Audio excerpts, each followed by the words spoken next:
Welcome to my new blog. दोस्तों हो चुकी है प्यारी सी सुबह।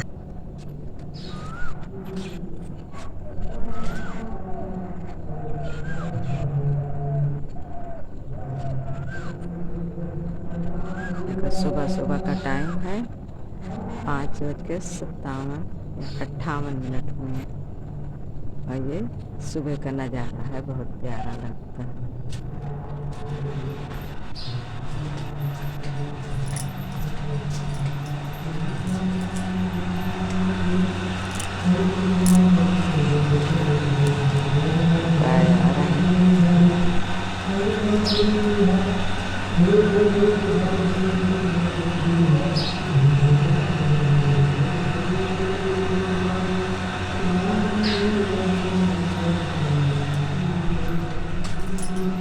चल रहे हैं ऊपर।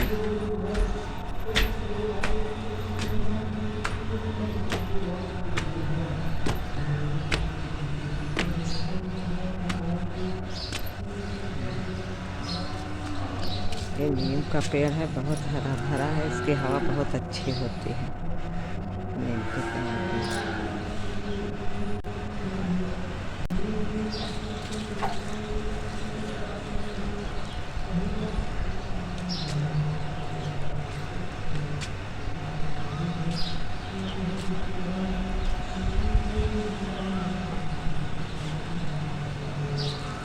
बादल भी है।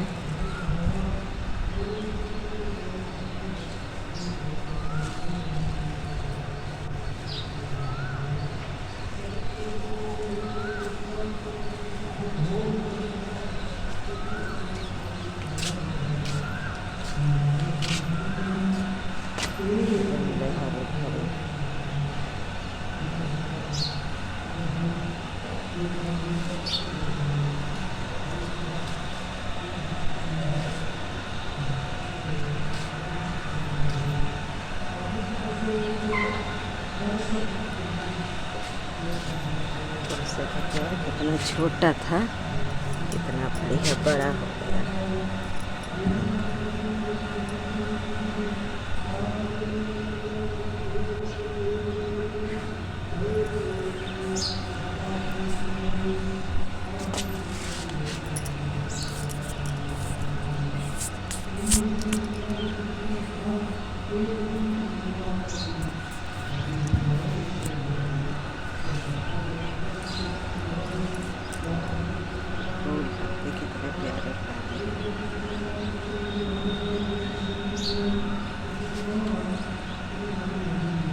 बहुत अच्छे लगते हैं इनके बीच में बैठ।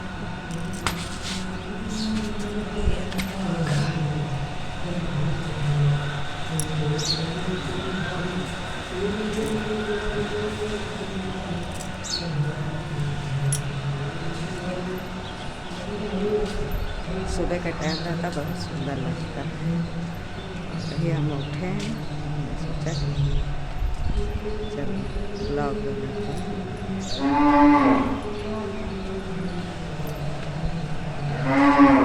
यहाँ पानी की टंकी पे बंदर बैठे रहते हैं, बहुत दूर है।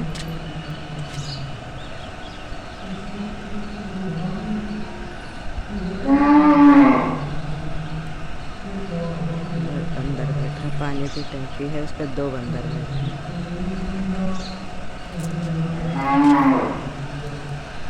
और पानी भी खराब कर देते हैं।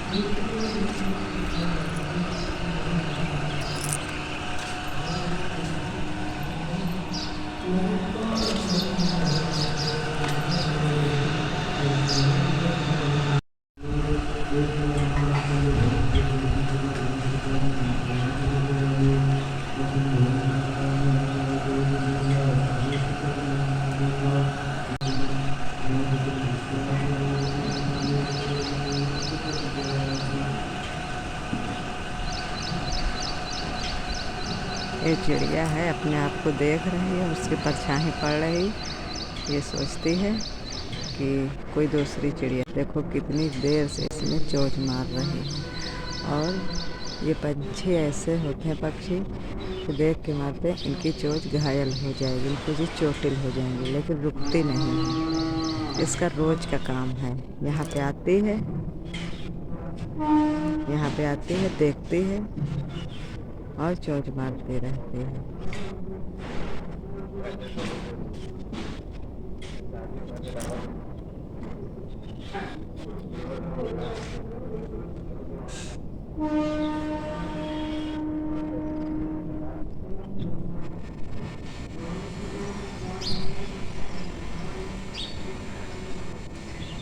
डेली इसका काम है। ये थक जाती है, चोटिल भी हो जाती होगी शायद, लेकिन इसी तरह से थक जाती है तो बैठ जाती है, नहीं तो उसमें चोंच मारती रहती है।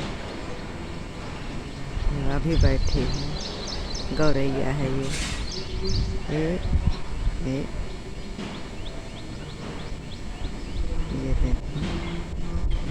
देखो, फिर मारना शुरू हो गई। उसी में देख देख के परेशान। आज सुबह बाहर टहलने नहीं गए थे तो अपने छत पर टहल रहे हैं, और जो हम बाहर नहीं जाते तो ऊपर ही टहलते हैं सुबह शाम। और यहाँ भी बहुत अच्छा लगता है देखने में नज़ारा। फिर यहाँ नीचे आ गए हैं, किचन के काम शुरू कर दिए हैं और हमने चाय चढ़ा दी। हमारी चाय बन रही है और साथ में खाने की तैयारी भी कर रहे हैं। आज खाने में बनाना था हमको कुंदरू आलू की सब्ज़ी रसेदार, तो वही यहाँ पे बना लिए हैं कुकर में रसेदार सब्ज़ी हमारी बन गई है और आटा भी लगा के रख दिए हैं। सब्ज़ी बन गई थी तो सेकने लगे हैं रोटियां गर्मी होती है तो सबके लिए सेक लेते हैं, क्योंकि इस समय पता नहीं कैसा मौसम रहता है कि खाना बनाओ तो ज़रूर गर्मी लगती, चाहे जितना ठंडा मौसम।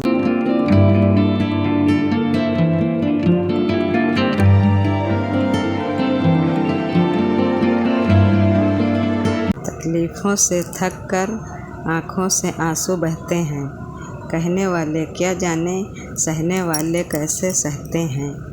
यह पंक्ति इंसान के दर्द, संघर्ष, धैर्य और भावनाओं को बहुत गहराई से व्यक्त करती है। इसका संदेश यह है कि किसी व्यक्ति की तकलीफ़ का वास्तविक एहसास केवल वही कर सकता है जो उसे जी रहा होता है। बाहर से देखने वाले केवल सलाह दे सकते हैं, लेकिन उस दर्द की गहराई को महसूस नहीं कर सकते। पंक्ति का अर्थ: तकलीफ़ों से थककर आँखों से आंसू बहते हैं। जीवन में हर व्यक्ति किसी न किसी कठिनाई से गुजरता है। जब परेशानियां लगातार बढ़ती जाती हैं तो एक समय ऐसा आता है जब इंसान मानसिक और भावनात्मक रूप से थक जाता है। उस समय आंसू कमजोरी का नहीं बल्कि मन के बोझ का प्रतीक होते हैं। कई बार इंसान बोल नहीं पाता, लेकिन उसकी आंखें उसके दिल का दर्द बयां कर देती हैं। खाना बन गया था, फिर हस्बैंड जी के लिए लगा रहे हैं थाली और उनका खाना दे देते हैं, फिर बेटे के टिफ़िन लगाते हैं, फिर उसके बाद बर्तन भी खाली कर लेते हैं साथ में। यहाँ पे बेटे के लिए टिफ़िन लगा रहे हैं, उसके लिए टिफ़िन लगा के रख देते हैं और जब खाना हस्बैंड जी को दे देते हैं, फिर थोड़ी सब्ज़ी बचती है तो फिर सोचते हैं कि बर्तन भी साथ में खाली कर लें।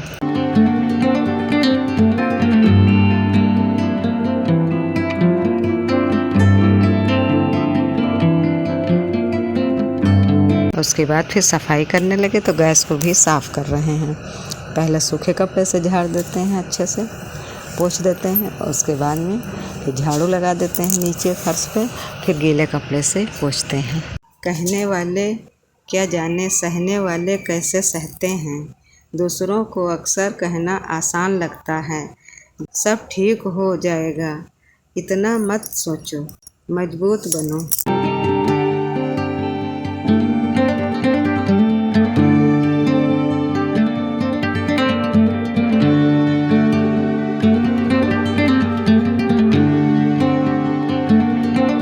फिर यहाँ पे फर्श पे भी झाड़ू लगा देते हैं।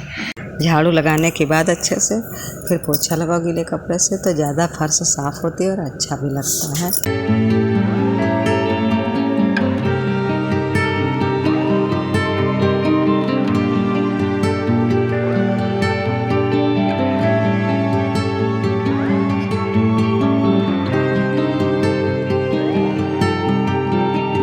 फिर आ गए हैं इधर बेडरूम में, कमरे में भी झाड़ू लगा रहे हैं। यहाँ भी बेड और चादर बेडशीट और झाड़ झूड़ के सही करते हैं पहले बिस्तर को, उसके बाद झाड़ू लगाते हैं अच्छे से।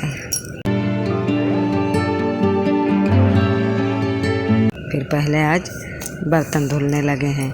खाली किए थे तो हमने सोचा चलो बर्तन ही धुल ले, पहले बर्तन धुल के रख देंगे, फिर पोछा अच्छे से लगा देंगे। यहाँ साथ साथ में पानी भी भर रहे हैं, जो पानी खर्चा होता है तो उसको भर के भी रख लेते हैं, क्योंकि आता रहता पानी, तो फिर सोचते भरते भी जाएं साथ में।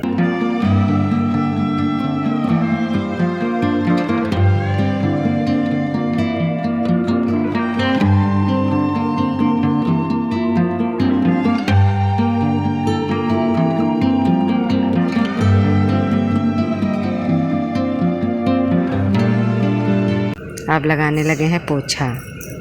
अब यहाँ किचन में भी अच्छे से पोछा लगा देते हैं, और उसके बाद यहाँ पे लगाने के बाद फिर कमरे की तरफ लगा देते हैं।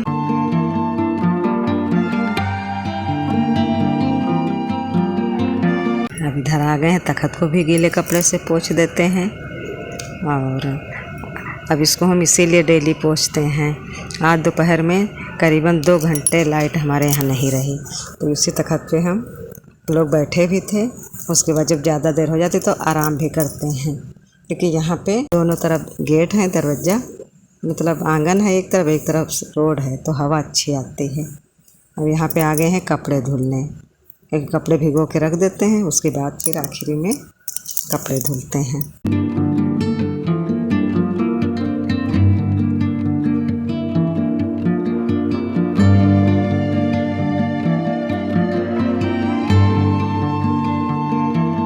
लेकिन जो व्यक्ति हर दिन उस दर्द, चिंता या संघर्ष का सामना कर रहा होता है, वही जानता है कि हर पल खुद को संभालना कितना कठिन है।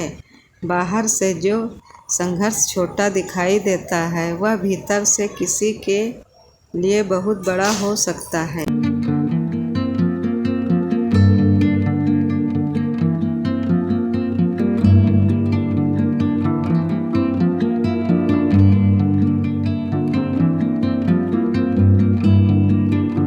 उसके बाद बर्तन धुले थे, यहाँ पे कपड़े धुले थे, फिर ये जगह धुल रहे हैं अच्छे से, इसको भी धुल देते हैं। इस विचार से मिलने वाली सीख, दूसरों के दर्द का सम्मान करें, किसी की परिस्थिति जाने बिना उसका आकलन नहीं करना चाहिए। आंसू हमेशा कमजोरी नहीं होते, वे मन के दबाव और भावनाओं का स्वाभाविक रूप हैं। सहानुभूति रखें। कभी कभी किसी को सलाह देने से ज़्यादा ज़रूरत उसकी बात सुनने और उसका साथ देने की होती है। हर मुस्कुराता चेहरा खुश हो यह ज़रूरी नहीं। कई लोग अपने दर्द को मुस्कान के पीछे छिपा कर जीते हैं। वास्तविक जीवन का उदाहरण, मान लीजिए एक छात्र बार बार परीक्षा में असफल हो रहा है। लोग उसे कहते हैं बस और मेहनत करो। उसके बाद अब यहाँ हमारा हो रहा है नाश्ता। काम जो हमारा फिनिश हो जाता है पूरा, तब हम आराम से बैठ के चाय पीते हैं, नाश्ता करते हैं। लेकिन कोई यह नहीं जानता कि वह आर्थिक समस्याओं, पारिवारिक जिम्मेदारियों या मानसिक तनाव से भी जूझ रहा है। उसकी असली लड़ाई केवल वही समझ सकता है। फिर ये शाम का टाइम है, तो फिर पानी भर रहे हैं। तो पहले ताज़ा पानी भर लेते हैं, उसके बाद फिर खाना बनाते हैं शाम का।